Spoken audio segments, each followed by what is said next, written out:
Emma et Julien, vous avez vécu un coaching particulièrement fort et assez exceptionnel parce que tu m'as fait confiance complètement. C'est-à-dire que je t'ai demandé de faire des trucs qui sont à milieu de ta nature qui a été abîmée et détruite et dont tu souffrais. Et en un tiers de seconde, tu as dit oui, j'y vais.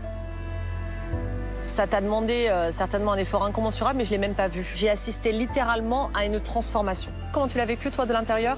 En vrai, le premier coaching, c'était vraiment pour expliquer ce qui allait pas chez moi. J'avais un blocage, mais je sais pas d'où ça venait. Qu'est-ce qui a marqué? Mais y a rien. Ah si. Et le deuxième, il était vraiment intense pour moi parce que c'est vrai que j'étais complètement bloquée. On l'a vu avec Julien, mon comportement, ça allait pas du tout. Dis-lui quelque chose qui est important. Quand tu me regardes, j'ai l'impression d'être la plus belle. Plus les jours avancent, plus je m'attache. J'ai des sentiments pour toi. Grâce à ce coaching, j'ai tellement été bien à ce moment-là que je me suis dit, mais en fait, Emma, mais vas-y. Ça a été un déclic soudain. Julien, tu me confirmes que tu sens une différence? J'avais, avant ce coaching, une fille qui aurait tout fait pour me dégoûter. Elle n'a pas de chance, elle est tombée sur un vrai bélier. Quand je fonce, je fonce. Et là, j'avais envie. Et pendant le coaching, je l'ai vu directement. Quelqu'un qui s'ouvre et qui est prêt à accepter qu'on puisse l'aimer pour ce qu'elle est. Ça te fait pas peur de la voir comme ça? Non. Non, parce que je trouve ça plus simple.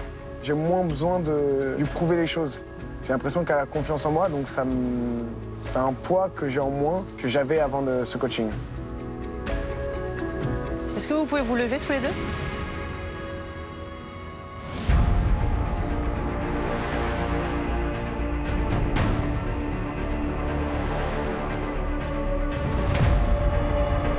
C'est le premier de l'aventure. Premier quoi? Il est temps de voler de tes propres ailes. Tu es prête, j'en suis certaine. Et tu le sais aussi, on est d'accord? Je le vois dans tes yeux, je le vois dans ta voix. Ici, c'est une aventure particulière, mais que vous vivez en autarcie. Ça n'est pas la réalité. Et quand on est prêt, il faut ouvrir ses ailes et voler. Mais il n'y a que dans la réalité que vous allez vous rendre compte de si c'est réalisable ou non. Et moi, j'ai confiance en toi. C'est pourquoi j'ai le plaisir de te remettre le premier bracelet gold de cette aventure. Merci. Ma chérie. Merci à toi pour ta confiance. Merci. Alors, exceptionnellement, même si tu es séducteur, je sais que tu ne veux pas quitter ta belle. Oh. Et je sais surtout le travail que tu as fait avec elle.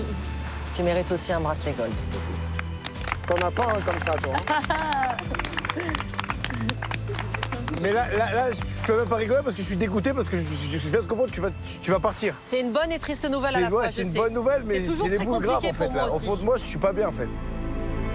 C'est triste parce que je les aime tellement. On s'attache tellement vite ici que on voudrait que personne parte. Mais bon, c'est l'aventure, elle est comme ça. Et oui, quand tu vois une Emma épanouie, une Emma qui croit en l'amour, tu te dis, sa problématique est réglée. Je suis fier d'elle. Je voulais remercier tout le monde ici. Vous êtes des gens que j'apprécie beaucoup. C'était ma première aventure. J'avais assez peur de me retrouver tout seul et vous m'avez tous pris avec vous. Que ce soit toi, Flo, toi, Giovanni, qui m'ont appris plein de choses. Josie, je te jure, t'es la plus belle personne que j'ai vue de ma vie. Tu vas faire pleurer, frère. Non, frérot, je te jure, t'es la personne la plus good vibes et à qui je tirerai mon chapeau de tout ce qu'il a vécu. Rémi, je vais rentrer chez moi, je vais rigoler de tes vannes encore. Camille, je sais plus à qui je vais faire des blagues pour rigoler en fait. Je crois que j'ai eu un coup de cœur pour tout le monde, mais plus particulièrement pour Julien, qui a été mon petit binôme de l'aventure. C'était la personne qui m'a le plus fait rire en étant ici. Toujours à l'écoute quand il faut, toujours de bons conseils. Je pourrais en dire autant sur Emma. Donc vraiment, je leur souhaite que du bonheur, que des choses bien et qu'ils se marient et qu'ils aient plein d'enfants. Même vous, les filles, Carla, Belle, Cass, me regarde pas comme ça, je te jure, même moi, tu vas me faire pleurer. J'aimerais beaucoup qu'Emma reste avec moi toute l'aventure parce que j'ai vraiment besoin d'elle ici. Mais je suis pas égoïste et leur relation est tellement incroyable que pour moi, la suite, elle leur appartient et pas ici, mais dehors. Lucie, je pense que toute ma vie, je peux te remercier de m'avoir permis de faire quelque chose que vraiment, je pensais n'arriver qu'aux autres. C'est le plus beau discours d'au revoir que j'ai entendu en cette saison de La Villa des Cœurs Brisés. Waouh, bravo. franchement, bravo.